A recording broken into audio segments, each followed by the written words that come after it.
right, hello, wine-drinking people. Today is Thursday, July 5th. I hope you had a great July 4th holiday weekend. And yes, I am on vacation, but through the magic of television, I am here with you still to present some fantastic wines that we've got here in the store. One of my favorite sections, the dessert section.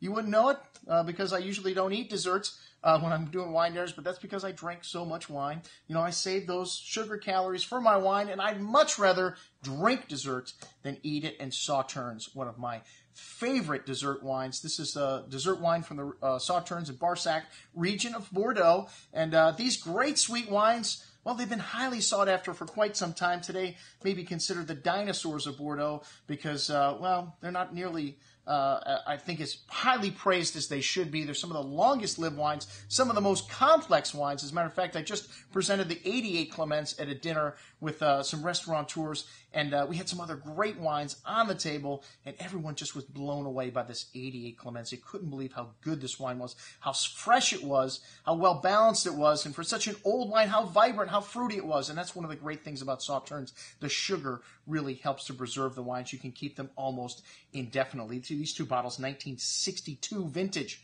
not for sale. They'll go down in my belly. I got two friends, great friends that are born in 62. You know who you are. You're going to get to drink these with me. But we've got an incredible collection of Sauternes in the store. And, you know, our great, one of the founding fathers of our country, Thomas Jefferson, visited Chateau Yquem, the most famous property. I think we've got 10 different wines from Chateau Yquem on this offering. And, you know, that was back in 1785. Well, at that time, there was no classification in Bordeaux. In 1855, almost 100 years later, they classified Bordeaux. And when they did, they classified Yquem as being even higher than Grand Premier Cru Class A, even higher than the Great First Gross of the Medoc. So even at that time, Chateau Yquem and Sauternes thought of as being, you know, producing world-class wines. And, you know, when Jefferson bought this wine, it was quite dry. It wasn't until 1847 that they made the first sweet wine at Chateau Yquem, and then the rest of the chateaus, of course, followed. And this is due to a climactic situation that happens in Bordeaux, not every year. As a matter of fact, in 2012, they didn't make any Chateau Yquem.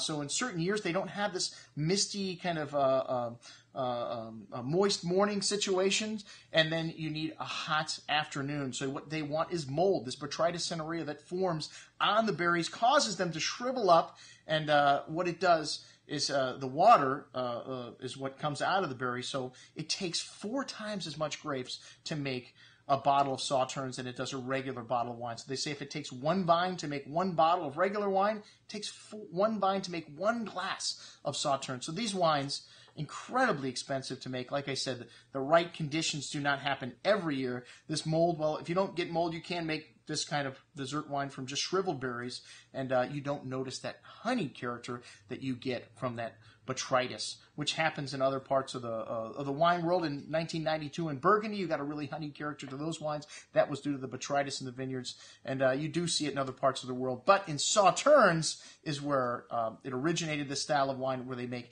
the greatest dessert wines. And you can still get some of the top wines from Sauternes for a fraction of the cost of what you'll buy these great botrytis infected wines from other parts of the world, like this Doisy Vidrines for $30 for a half a bottle. Incredible value. We've got older vintages like Clemens 88, the same price as the current release. Incredible values in this email. I urge you, if you love sweet wines, even if you don't, if you want to experience them for the first time, check out this offering of Sauternes, some of the greatest wines on earth in the sweet category. I'm your host, Andrew Lampasoni, signing off for the Wine Watch, saying remember, always drink the good stuff first.